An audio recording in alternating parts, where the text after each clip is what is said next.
Welcome into Duval Daily, presented by GenJag.com. I'm Jordan DeLugo. Thank you so much for tuning in here on Thursday, August 8th.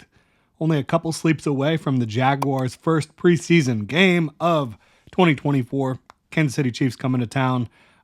Training camp practice number 13 is in the books. The Jaguars' final practice session that's open to the media, open to fans, before that big preseason opener. Doug Pederson met with the media this morning before practice. We're going to dive into what he had to say. What we saw out there on the practice field was an abbreviated practice. Once again, Trevor Lawrence met with the media following practice. So we'll dive into all that stuff today. Really appreciate y'all tuning in. If you enjoy the content, please like, subscribe, hit that notification bell. You can also check out genjag.com/shop, pick up some new Duval gear, become a channel member here on YouTube, get access to some cool perks, including discounts at genjag.com. So Doug Pederson meeting with the media. Message to players that are young, getting their first NFL reps, potentially preseason reps. He said he wants them to enjoy it, absorb everything, calm their mind, and play well. He wants them to play well, and Trevor Lawrence mentioned it after practice. Doug Pederson talked to the team. They want to win this football game. Obviously, you're not game planning, you're not scheming. It's all very vanilla, but the Jaguars' goal is to go out there and win that football game on Saturday night. Ezra Cleveland has a leg injury, not going to be playing. Anton Harrison, concussion protocol, returned to practice today in a limited fashion, but he's not going to be playing. Keelan Robinson, not going to be playing. Stephen Jones, Jordan Jefferson, Eric Armstead, Darnell Savage, and Andrew Wingard. None of those guys will be able to go against Kansas City. Again, Anton Harrison was back on the practice field today, had an orange non-contact jersey on, but he was back out there, so that's good to see. Not so great. Deshaun Dixon, Jaguars' former undrafted free agent, who has kind of carved out a little career for himself here in Jacksonville, defensive lineman, who came in as an edge player. They wanted him to play more interior last year, be a little bit more versatile, has been playing more defensive end this year in this new scheme. He has an ACL and he's out for the season, which is a real bummer for him and for the Jaguars, a guy who was competing to make the roster. Really, really good young man and young football player, so that's a tough one. Doug Pederson said Press Taylor will call games in the preseason, undecided for the regular season, and he said that Press Taylor will be on the sideline instead of up in the booth. So they're changing that around a little bit. He says that, being on the sideline, I think you can feel the energy of the game a little bit more. You're a little detached up there in the booth. So they're going to see how that plays out. He's not sure where Ryan Nielsen will be. They haven't talked about that yet, if he's going to be in the booth or on the sideline. I would imagine, and I don't know where he's been in the past, defensive coordinator last year for the Falcons, co-defensive coordinator with the Saints before that. I'm not sure where he's been in the past. If y'all know, you can drop your knowledge in the comment section below, but he's not sure. Doug Pederson is not sure where Ryan Nielsen will be yet. I've got to imagine he would want to be on the field. He's just kind of that energetic guy. So we'll see how that plays out, but Press Taylor will be on the field, on the sideline, calling plays for the Jaguars during the preseason. Still, according to Doug Pederson, undecided on who will be the offensive play caller for the regular season. Doug Pederson was asked about comparing Josh Allen's preparation and work ethic to Reggie White on the Rich Eisen show. Doug was around Reggie White during his playing career. He wasn't comparing them physically or like their games specifically, but saying that Josh Allen brings that same type of effort and preparation and desire to this football team, which is obviously huge. And he was asked, are there guys that are, once the lights come on, they start playing better? Or do you practice how you play? And he said for the most part, there's been a couple exceptions that he's seen throughout his playing and coaching career, but you play how you practice. And so he wants guys to practice hard and play well during practice. And I think you've seen that for the most part out of this group.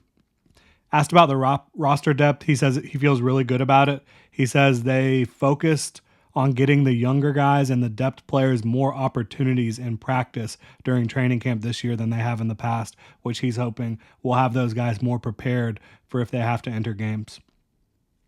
Said not a lot of weight on the early depth chart, in preseason week one.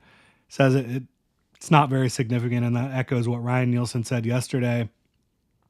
I asked him if the process or the intentions were any different going into preseason week 1 depth chart, assembling that versus like regular season week 1, and he said no. It's still a weird depth chart. We talked about that yesterday. You can take a look at my thoughts in the previous video or check out what we did last night on the Club Jaguar podcast over on UCF Jaguars channel. So Beathard will be the first backup at quarterback on Sunday.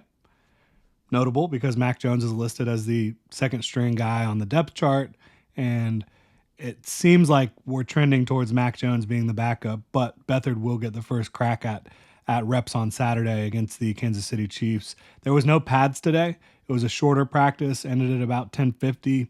They did have some 11 on 11, so there was some competitive periods. Certainly not 100% speed, it didn't look like to me.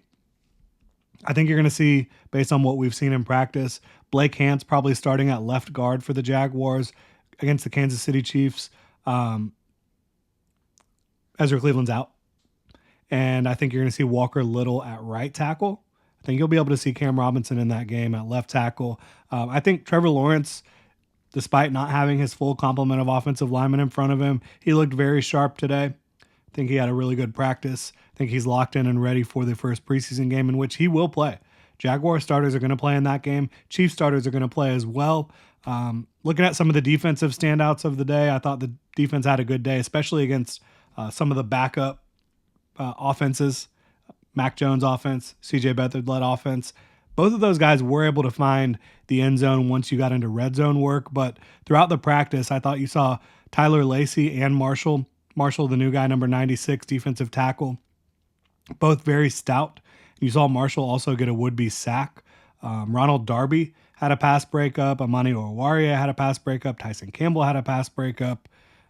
I thought that those guys were making a lot of plays.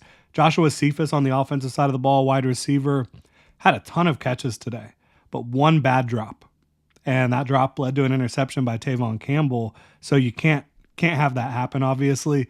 But I think this was the most active day he had in camp in terms of the team portion of practice, just catching passes from every single quarterback pretty consistently. And he played well after the drop as well. So it's not like that put a damper on the rest of his practice, but that's the type of play you can't have. Saw Brian Thomas Jr. caught another deep pass from Trevor Lawrence. Good to see that, certainly. You're starting to see that a lot more frequently lately, so that's something that can get fans excited. There was a lot of pressure today from the defense. I mentioned some of the sacks already, but I thought Roy Robertson-Harris had a would-be sack. Travis Gibson had a would-be sack. Rasheem Green had at least one would-be sack. So you're seeing some of those backup edge guys get some work done here in practice. Talking about the backup quarterback position, I think that Mac Jones, he has looked better than CJ Beathard, in my opinion, from a talent perspective. Even if it's not like significant, I do think he has a stronger arm.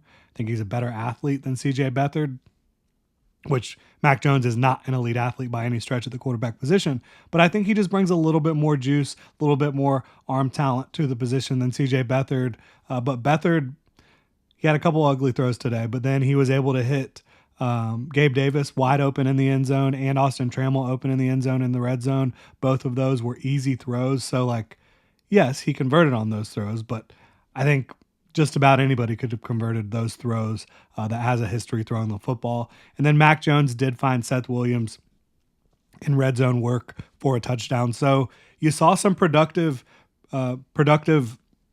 reps, drills, periods from the offense and the defense going into this one or coming out of this one. And I think that this is a football team that's just ready to put the pads on and play against a different team. We're going to talk about that game, preseason opener, week 1 against the Kansas City Chiefs tomorrow. We'll preview that football game.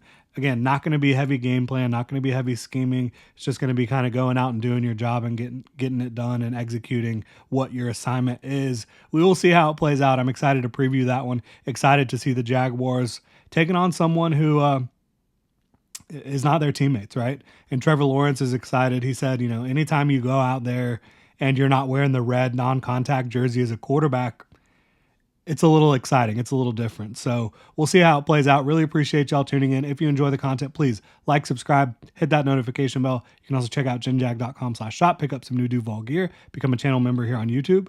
Y'all have a good one.